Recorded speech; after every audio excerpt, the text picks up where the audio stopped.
Yahoo minasan, welcome back again with Mr. K di sini. Maaf ya, Mr. K kemarin gak bisa bikin spoiler fast. Tapi untuk menyaur hal itu, kali ini Mr. K bakalan bawain spoiler detailnya yang udah rilis terkait chapter 1075.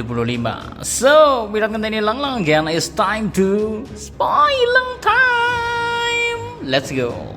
Guys, judul chapter 1075, permainan kematian di laboratorium. Ya, buat yang bingung sama judul kali ini ya, simpelnya kita tahu kan kalau para kru SAP bersama dengan cloningan Dr. Vegapunk. Sekarang mereka posisinya terjebak di Lab Pass. Nah, inti dari judul kali ini ya, pengen ngasih tahu kalau Lab Pass sekarang malah bakalan menjadi tempat pertempuran layaknya sebuah permainan kematian. Lalu di sisi lain, chapter 1075 juga bakalan masih ngasih cover story Gear Model 6 Perjalanan Tanpa Emosi, yang mana cover story kali ini kembali ngasih gambar yang sangat menarik. Secara kita bakalan dikasih lihat pertemuan pertama dari sang ilmuwan jenius Dr. Vegapunk dengan para tetua Gorose. Wow, membahas apa ya mereka ini? And now ke menu utamanya, di mana momen kali ini guys dimulai dengan memperlihatkan Saka yang sedang mencoba menghubungi Pythagoras. Akan tetapi gak ada tanda-tanda kalau Pythagoras sendiri bakal menjawab telepon dari Saka. Sedangkan Saka melalui monitor ya, tiba-tiba aja melihat secara sekilas ada penampakan bayangan.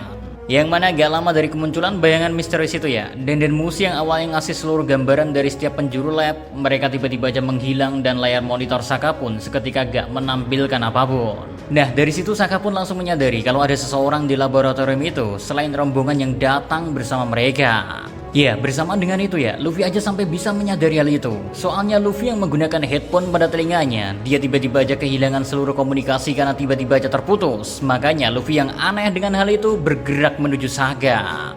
Dan disitulah Luffy melihat bagaimana kondisi layar monitor mulai menghitam one by one, layaknya sebuah CCTV yang berhasil ditutupi atau dihancurin. Jadi keingat sesuatu hal tentang CCTV sih. Sementara itu, kalau sebelumnya kita udah dikasih tahu ya, semua yang ada di laboratorium dibagi menjadi kelompok-kelompok kecil. Nah, di sini kita dijelasin kalau ternyata kru topi jerami dan cloningan dari Dr. Vegapunk terbagi ke dalam 4 kelompok. Mulai dari kelompok 1 yang diisi oleh Nami, Brook, dan Edison. Ya, di sana mereka ternyata berhasil menemukan sebuah harta karun seperti yang Nami katakan sebelumnya, dan apa yang Nami temukan gak jauh dari berlian buatan manusia.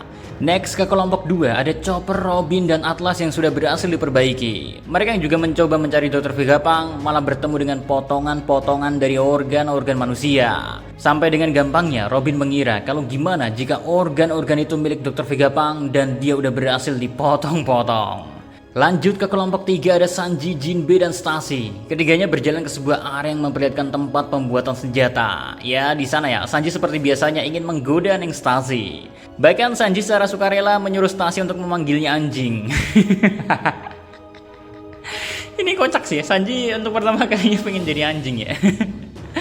Terakhir ada kelompok 4 yang diisi oleh Usopp, Franky, Lilith, dan York. Ketika kelompok 4 ini berjalan untuk mencari Dr. Vegapunk, mereka malah secara gak langsung pergi ke arah tempat Pythagoras diserang oleh sosok misterius. Dimana ya, di sini juga terungkap walau Pythagoras diserang, akan tetapi dia masih bisa selamat soalnya Pythagoras berhasil keluar dari tubuhnya tepat sebelum serangan fatal mengenainya.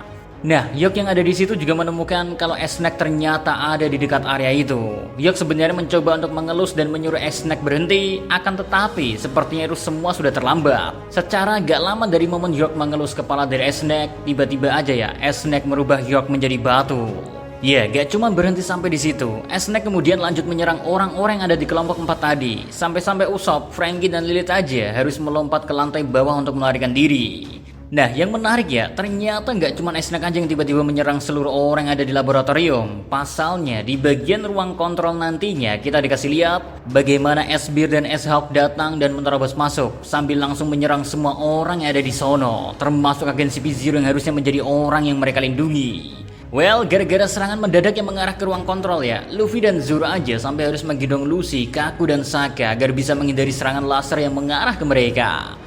Di momen ini Saka sebenarnya mencoba hal yang sama seperti York sebelumnya, di mana Saka memerintahkan kedua Seraphim yang tiba-tiba liar ini untuk berhenti menyerang. Cuman mereka sama sekali gak mau mendengarkan perintah itu guys. Yang berarti udah ada seseorang terlebih dahulu yang memberikan perintah kepada para Seraphim, dan orang yang memberikan perintah itu memiliki otoritas perintah yang jauh lebih tinggi dibandingkan cloningan Dr. Vegapunk, atau ada cloningan Dr. Vegapunk yang berkhianat. Bahkan Saka sendiri di momen itu ya guys berkata kalau kemungkinan besar orang yang memberikan perintah kepada para Serapim adalah Dr. Vegapunk yang asli. Karena selain Dr. Vegapunk yang asli harusnya hanya ada para tetua Goros yang memiliki otoritas perintah tertinggi. Maka dari itu sebenarnya hanya ada dua kemungkinan aja siapa memberikan perintah kepada mereka. Cuman lagi-lagi ya kalau emang benar Dr. Vegapunk yang memberikan perintah, mengapa dia melakukan itu dan apakah bayangan misterius yang menyerang Pythagoras itu adalah Dr. Vegapunk sendiri? Padahal kalau kita lihat dari bagaimana momen terakhir Dr. Vegapunk ya harusnya dia masih dirubah menjadi bayi oleh Bonnie.